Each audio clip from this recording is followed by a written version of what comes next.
Hello， 我係寶榮醫師，歡迎來到漢興中醫常用中藥系列教學。今日同大家講講一隻好有趣嘅中藥蟬退。唔知大家細個有冇試過？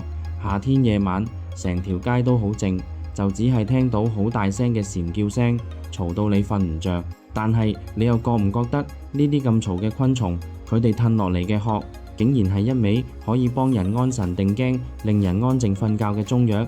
呢個係咪好得意呢？大自然就係咁神奇，一物有一物嘅克制，嘈吵嘅背後竟然隱藏住寧靜嘅智慧。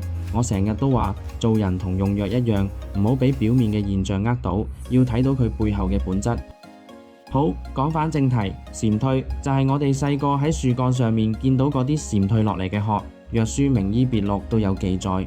佢又名蟬退、蟬衣，有啲地方會叫佢炸邪皮或者金牛兒，名堂都幾多。呢隻藥性質係甘味，少少寒涼，主力作用喺我哋個肺經同肝經。你想象下，支蟬要破殼而出，飛上枝頭，靠嘅就係一股向上、向外散發嘅力量。中醫用佢，正正係用緊呢股宣散嘅象。所以蟬退最拿手嘅功夫係咩呢？就係疏散風熱。佢質地好輕，好似羽毛咁，藥性係向上浮嘅，專門清走我哋上半身，特別係肺經嘅風熱。講到呢度就一定要提佢一個好出名嘅功效——利咽開陰。我喺診所成日見到啲病人感冒初起或者捱夜食咗熱氣嘢，一起身把聲沙晒，講唔到嘢，甚至喉嚨痛到吞口水都艱難。俗語話齋爆瘡，呢個時候蟬退就大派用場啦。佢好似一個傳聲筒，可以幫助我哋打開聲道，宣散困住喺喉嚨嘅風熱邪氣。我哋通常會將佢同薄荷、牛蒡子呢啲同樣可以利咽嘅藥一齊用，效果會更加好。打個比喻，你間房好焗，蟬退就好似幫你打開醒啲窗，讓新鮮空氣流通，將裡面悶住嘅濁氣散走，喉嚨自然就舒服啦。除咗喉嚨，蟬退仲係一個透疹高手。以前細路仔出麻疹，如果麻疹出得唔透暢，啲毒氣困喺身體裏面出唔到嚟，係好大件事體。蟬退就可以幫助將啲疹子透發出嚟，等個病有出路。當然，而家麻疹發病率低咗，但係呢種透發嘅思路，用喺治療皮膚瘙癢、風疹、濕疹上面一樣咁有效。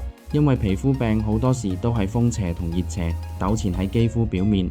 蟬退就可以疏散風熱，達到止癢嘅效果。另外，因為佢入肝經，可以明目退翳。如果你係因為風熱或者肝火太旺，導致眼紅、眼痛，甚至睇嘢好似有層霧咁，即係翳膜，用蟬退配合菊花、決明子就可以清肝明目。最後，亦都係反去開頭講嗰樣，佢可以息風止痙，呢個功效對於細路仔特別有用。有啲小朋友夜晚成日喊唔肯瞓，中醫叫夜啼，可能係心經有熱或者受咗驚。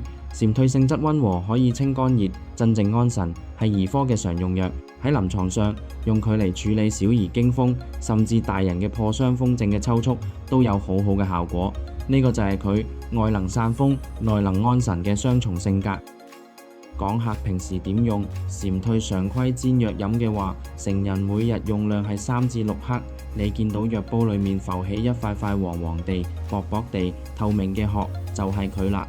坊間有時會教人將蟬退炒過之後磨成粉，用蜜糖水沖嚟飲。呢個蜜蟬退主要係增強佢透疹解毒嘅功力，用嚟對付痤瘡、腫毒呢類皮膚問題。當然用藥有禁忌，因為蟬退有宣散嘅作用，可以話係有少少行氣活血嘅力。已經懷孕嘅媽媽就一定要謹慎，要問過註冊中醫師先好用。總括嚟講，蟬退呢味藥又平又實用，由聲沙、皮膚痕到眼睛發炎，小朋友夜晚唔瞓覺，只要係屬於風熱作怪，佢都有用武之地。喺現代人生活緊張，成日熬夜、食煎炸嘢咁易上火嘅環境下，呢隻輕飄飄嘅藥真係一個好溫柔又得力嘅好幫手。今次嘅教學就到呢度，如果鍾意我哋嘅節目，記得訂閱、點讚同分享俾其他朋友。我係寶榮醫師，我哋下次再見。